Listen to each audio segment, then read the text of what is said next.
David recently just ran the Spartan race, so we're going to talk about that. I had my sneakers tied. Okay.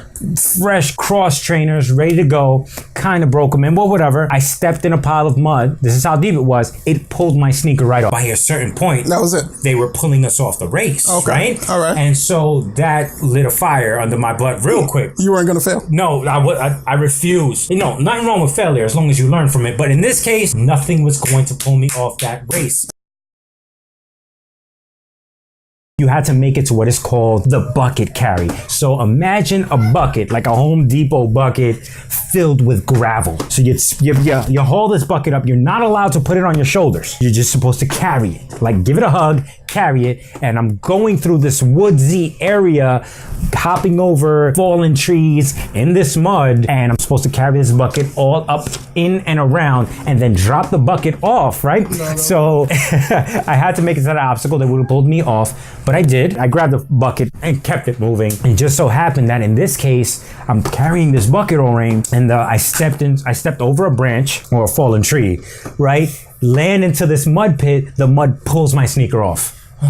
So I'm hopping around with this bucket and I'm like, I don't want to put it down because I know what's going to happen, but I can't avoid it. I drop the bucket on the floor. You don't get penalized for putting it down, for resting, right?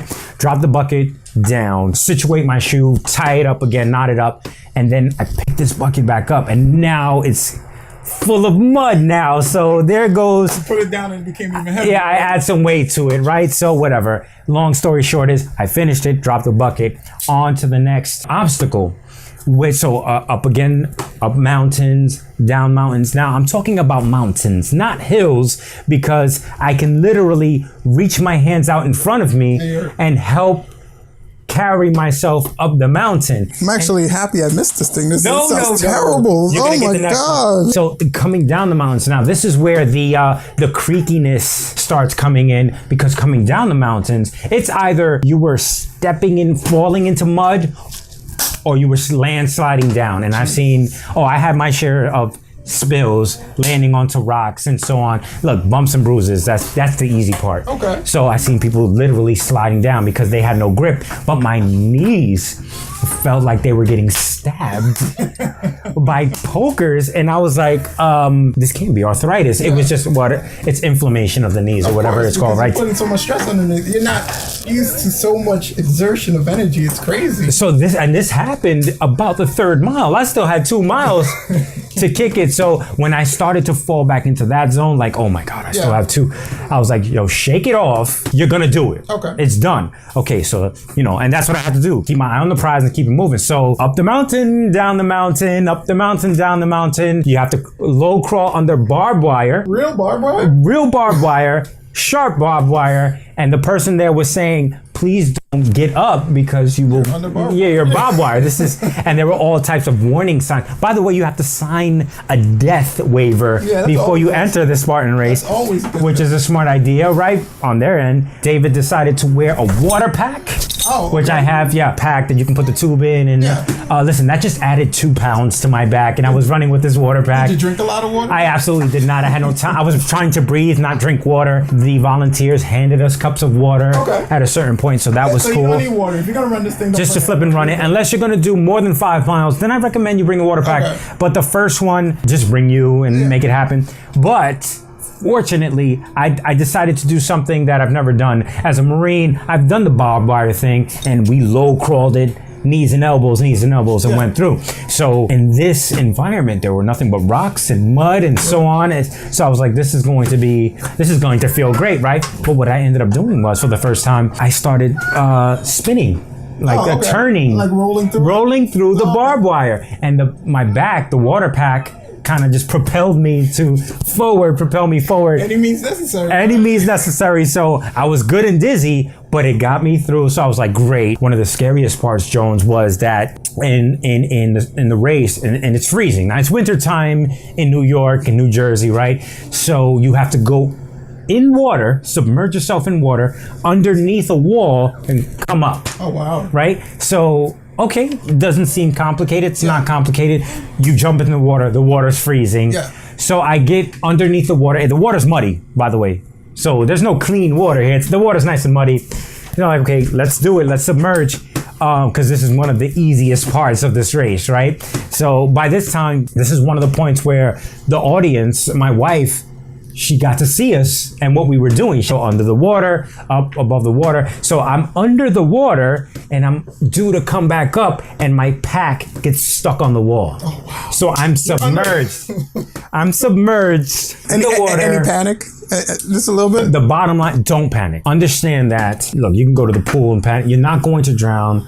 You held your breath, relax. I was like, okay, my pack is stuck. Let me dive a little lower, walk ahead, because you're able to stand. Yeah. It's not like 6 foot of water. Okay. You're able to stand, once you stand. So I get myself up off the water and my wife was like, oh my God. I look at her face. She's like, why were you down there for so long? And I'm like, whatever. I keep running. Then there's a wall we have to climb up, grab a rope, pull ourselves up.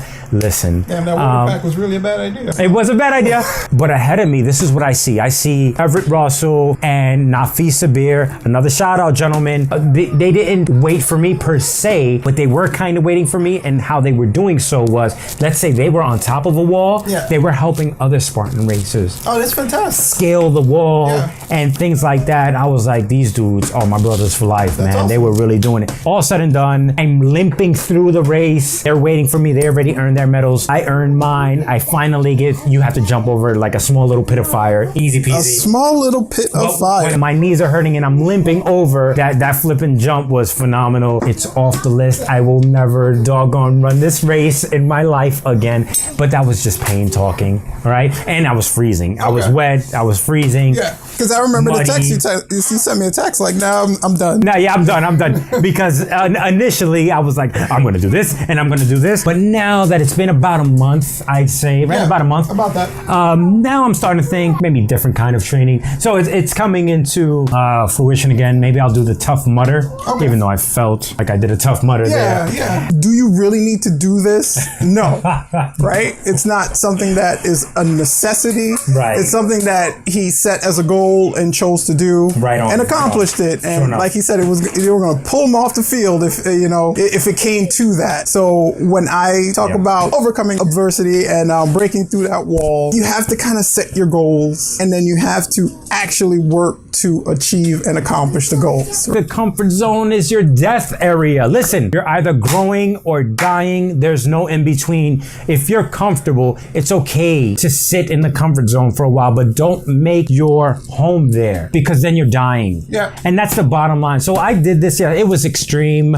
And I did this because I like to do extreme things. I've been skydiving. It was phenomenal, right? But these are things not on doing my... that, though. Right, that's fine. That's fine. For some people, and we're going to get into this, right? We're going to get more and more in depth into our adventures, let's just say, right? yeah. For some people, getting out of bed is an adventure. Check something off the list. Yeah, man. All right, so that's going to do it for our video today. Yeah. Please go ahead and share your thoughts, comments, and opinions in the comment section down below. Continue the conversation. The only thing that we ask is that you be nice to each other. Some people may not share the same opinions that you have, but that doesn't mean it's bad. And also remember, good or bad, make sure to share your voice because your voice matters. Stick to the optimism, though. There's enough negativity in the world. Yeah, there is. I mean, and it's free, especially coming from New York. Everywhere you turn, people rather step over you than help you up. Listen, your voice is here to change that as best we can. Yeah, and make sure to subscribe to the channel for more videos. All right? Absolutely. Till next time. Peace.